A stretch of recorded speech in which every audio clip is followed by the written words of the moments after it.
Fox News Alert, thanks for joining us on this special late-night edition of The Five. It's no surprise here.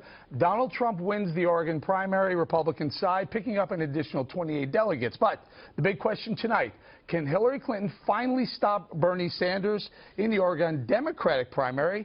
Sanders has upset Clinton, but in Kentucky, the Democratic battle is still too close to call, although Hillary Clinton her camp is claiming victory. Moments ago on the trail, Sanders addressed his supporters. Secretary Clinton defeated Barack Obama by 250,000 votes in 2008. It appears tonight that we're going to end up with about half of the delegates from Kentucky. There are a lot of people out there, many of the pundits and politicians, they say Bernie Sanders should drop out. Well, let me be as clear as I can be. I agree with you. We are in to the last ballot is cast. And earlier tonight, Trump seemed anxious to get to his likely general election opponent. He tweeted, quote, "I look so forward to debating crooked Hillary Clinton. Democrat primaries are rigged. Email investigation is rigged. So time to get it on." Now, on Bernie, it doesn't sound like he's getting out. We heard him say he wants to stick through at least California. He may actually beat her tonight in delegates, right? Not much. I mean, really, the delegate thing is so interesting to me because it's a you know, basically they both get a split of the delegates in Kentucky. I mean, this was a psychological victory, as Charles Krauthammer said, for her to break the losing streak that she'd been on and finally be able to say, I won one, because otherwise May was going to be a total dump for her, right? Okay, so she won one, but even if she'd come in a few votes behind, it was still going to be a split. Bernie gets a few more delegates out of Oregon, but what you got to realize is now Hillary needs less than 100 more delegates to seal the deal. That's the big news, I think. She's getting very close.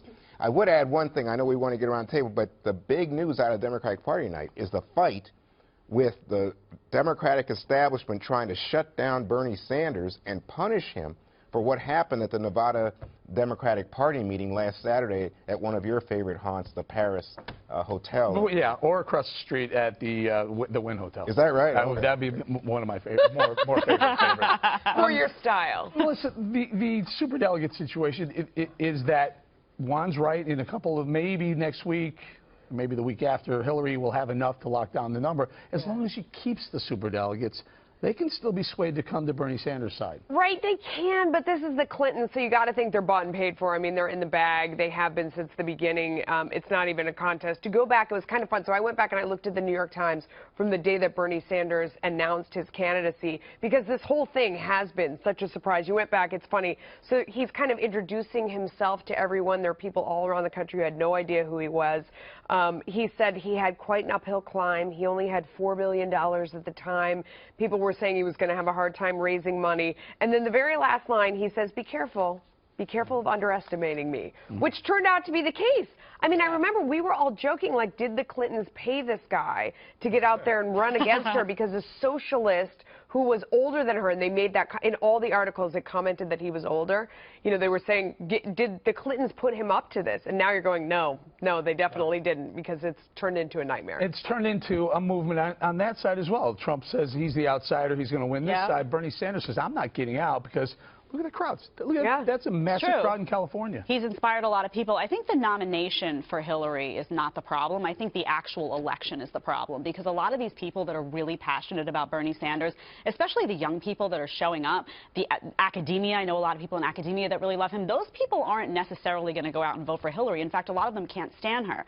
So I think right now, you know, I think the superdelegates will stick with her. I think she's a political machine. I think she will win the nomination. But I think then her goal is going to be, how do I get these people that really don't believe in me and were really passionate about Bernie Sanders to somehow be convinced that I'm the answer and be inspired to come out and vote for me? And I don't think running against Donald Trump is enough of a reason for those people to come out for her. Wow, I think they really are afraid of Donald Trump. I mean, they're demonizing Trump. I mean, it's like as if you were running against Tom Shalhoub, who would I vote for? That's easy. Come on, man. Right. That's not hard. It's easy I to could do take that, this guy. It's easy. Huh? But this is the nightmare scenario for Hillary. Remember, what was it, 6 weeks ago, everyone was talking about what's going to happen to the Republican Party when the person who gets the most votes is disenfranchised and they're going to nominate someone else. That was the nightmare scenario for Republicans, but it was not going to happen, okay? And it is not going to happen. But it is happening to Hillary because her nomination was never in doubt. But we are watching her lose and lose and lose. And every time she loses, people like us get on and say, well, it's fine. She's sitting pretty. She's going to get the nomination. And voters are saying, what is going on? So it's terrible for her. You know, Juan, anecdotally, a couple of days ago, I talked about some friends that were diehard Democrats who have now jumped over and said, I'm not only voting for Trump, one of them actually wants to work for Trump as well. NBC had a poll out today showing basically was a statistical tie. Hillary up by 3 points nationally. However, inside that, the internal on that poll showed independents break for Donald Trump. 44 to Hillary Clinton, 36. She's got to worry about this, does she not? That would be a worrisome fact. If that poll proves to hold, you know, it's not just some freak thing at the moment, it would be really worrisome. I mean, clearly, she still has a tremendous advantage with women, and we can see that that's still at play, and everybody's worried about how Donald Trump deals with the women issue, the New York Times story, all the rest. But if you're saying to me, independents are mostly women, if you're saying to me that independents are now going to break for Donald Trump, that's news. And the other part of that, another internal on that poll had the gender gap. 3 points closed. Trump closed it by 3 points. But still in the 60s or something. Still wide. Well, and it flips the other way, too, though. Yeah. The gender gap. I mean, it goes the other way, too, because men break very, very hard for Trump over Hillary. Yeah, nearly. It was exactly the same. It was like points. 53% of the men that were looked at were going for 70. It's close him, to 70 and then for the 30% and... So that means a 20-point lead, right? But, you know, Barack Obama won by more than 10 points, like 15 points for women in 2008, didn't he? I don't know if that's exact numbers, but he won by a lot. And I think he won by 10 points in the following election. So women have always trended Democratic. So, I mean, all Trump has to do is close the gap a little bit, and he's doing okay. Stay right there. Stay right there. Hang on there, Juan. Meanwhile, earlier on Fox, the DNC chair explained why she thinks a prolonged Democratic race will not hurt the eventual nominee. I don't think it's hurting. On the contrary, actually, I think that if you look at the exit polls and the questions asked of voters as they're coming out of our most recent Democratic primaries, they've enthusiastically said that the primary has actually caused them to be more energized about our candidates and more likely to be supportive of whoever our nominee is. And that is actually, you know, in stark contrast to what's happened on the other side of the aisle. Oh, yeah, sure. Your two candidates beating the crap out of each other for weeks on end when the Republican sits back and goes, all right, let me know when you're done because I got you next. Don't you love when Debbie Wasserman Schultz uses, they're more energized, they're more excited. That's a good impression. That's a good impression. You know, one point that Juan made that was great, though, is this idea that it is going to be the battle between the vilification of Donald Trump versus the apathy for Hillary Clinton. I mean, that's what it's going to come down to, is like, do you hate him enough that you're willing to come out and go vote when you're so apathetic about the candidate that's yours? It's a legitimate question because on the Hillary side, they are really trying to go hard at vilifying Trump. In a lot of quarters, that works really well. It's also exposing the division within the Democratic Party, which people love to talk about the right and how the Republican Party is falling apart and there's, you know, anti-establishment and establishment and populist and all these terms, and that's true.